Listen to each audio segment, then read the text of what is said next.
વડોદરામાં રામનવમીના પર્વની ધામધૂમથી ઉજવણી। સંવેદનશીલ વિસ્તારમાંથી નીકળી રામજીની શોભાયાત્રા।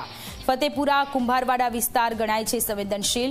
પોલીસના ચાંપતા બંદોબસ્ત વચ્ચે શોભાયાત્રા નીકળી। પોલીસે વહેલી સવારથી લોખંડી બંદોબસ્ત ગોઠવ્યો હતો। રામજીની શોભાયાત્રામાં મોટી સંખ્યામાં રામ ભક્તો જોડાયા છે।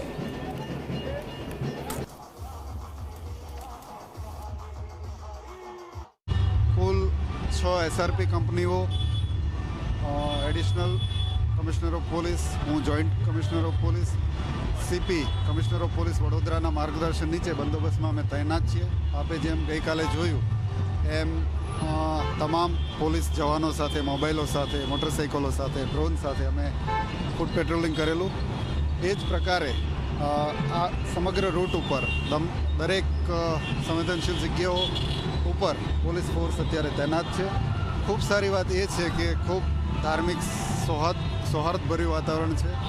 જે મુખ્ય નાકાઓ છે ત્યાં અન્ય ધર્મના લોકો દ્વારા પણ આ યાત્રાઓનું સ્વાગત કરવામાં આવનાર છે। પૂર્વ વિસ્તારમાં આમ જોવા જાય તો જૂનામાં જૂની યાત્રા આ કુંભારવાડાની યાત્રા હોય છે। બધા જ કાઉન્સિલર હોય કે અમારા શહેર પ્રમુખ ડૉક્ટર જયપ્રકાશભાઈ સોની પણ અહીંયા ઉપસ્થિત રહેવાના છે અને ખૂબ સરસ આરતી સાથે અમે આનું પ્રસ્થાન કરાવડાવીશું। સિટી સુધી જતી હોય છે, સુરસાગર સુધી હનુમાનજીનું જે મંદિર છે ત્યાં સુધી આ યાત્રા જતી હોય છે અને એની સાથે સાથે બધા જ વિસ્તારના લોકો આમાં જોડાતા હોય। નાનું બાળક હોય કે મોટી ઉંમરનું કોઈ માણસ હોય, ખૂબ હર્ષોલ્લાસથી આ યાત્રામાં જોડાતા હોય। રામજીની આ જે જન્મદિવસ છે આજે ખૂબ સારી રીતે ઉજવે છે।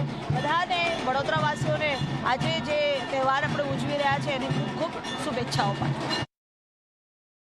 વડોદરામાં રામનવમીની ધામધૂમથી ઉજવણી કરવામાં આવી રહી છે। અત્યારે જોઈ શકો છો કે વડોદરા શહેરની સૌથી મોટી અને સંવેદનશીલ વિસ્તારમાંથી જે નીકળનારી જે રામજીની જે સવારી છે તેમાં ખૂબ મોટી સંખ્યામાં ભક્તો અહીંયા જોડાય છે।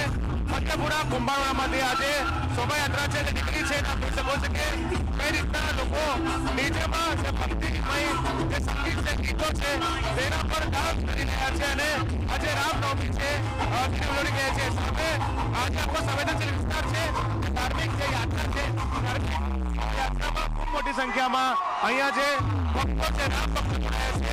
જય શ્રી રામ ધૂન પર તમામ જે લોકો છે તેઓ અહીંયા જોઈ શકો છો કે ડાન્સ કરી રહ્યા છે અને એ રીતના રામજીની જે મૂર્તિ છે તે મૂર્તિનું જે આખું જે રથ છે તેને શણગારવામાં આવ્યું છે। ચુસ્ત પોલીસ બંદોબસ્ત વચ્ચે આજે રામજીની જે યાત્રા છે, સવારી છે તે વડોદરા શહેરમાં નીકળી છે અને આવી રીતે અલગ અલગ 23 સ્થળો પર રામજીની યાત્રાને સવારી નીકળી છે। મોટી સંખ્યામાં વડોદરામાં રામ ભક્તો, સનાતન ધર્મના જે લોકો છે તેઓ આ જે યાત્રામાં જોડાયા છે અને તો વાત આવે અત્યારે રામ પ્રકારનો માહોલ વડોદરા રાજમાર્ગો પર